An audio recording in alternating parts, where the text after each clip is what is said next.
kad im to bude poticaj za čim je moguće bolji rezultat. Sretno, dečki. Mesnica Boškarin. Vidimo sponzora. To je sponzor Mesnica Boškarin. Će imati i njega u bunkeru.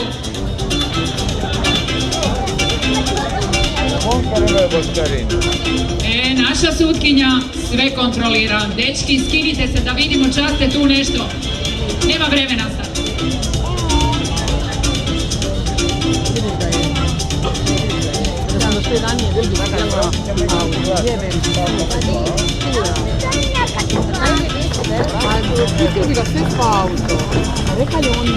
Puž auto. Čisto sumnjam da će biti u skladu sa ovim imenom Puž na pisti. Ali zvijer za volanom. Tako je. Pužin je van, pričekajte vam malo da Pužin ziđu van. Puž i Pašić. Igor Puž i Tihomir Pašić, autoklub Opatija Motorsport u Fiat Pandi. Najbrži Puži na cesti. To ne sumnjamo. Najbrži Puži. Nema šanse da ovi Puži fine vapijati, ne mora ih niti tjepati. Dečki, sretno.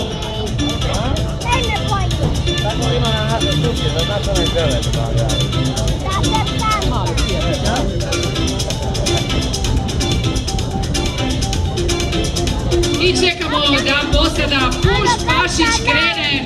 Da čekajte poslije, imate to posada Puž. Krenuli su pomalo. A Neno, po svemu sudeći, nakon Puža dolazi još jedan Puž. Još jedan Puž. Pa ima tih Puževa na sve strane. Sa startnim brojem 38 dolaze nam Paolo Petretić i Elvis Puž. Gdje su se ovi Puževi ovdje rasporedili strateški u dva automobila. I dečki iz autokluba Matulji Racing, autoklub Opatija u svom polu, Volkswagen Polo. Znači dva Puža na cesti. Iva, pogledaj na ovaj aerodinamični retrovizor. Jako mi se sviđa. Aerodinamična izolir traka je tako. Samo pazite da vam retrovizor ne ispadne.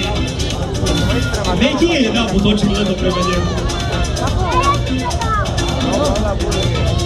Užimo i sretno, živjeli.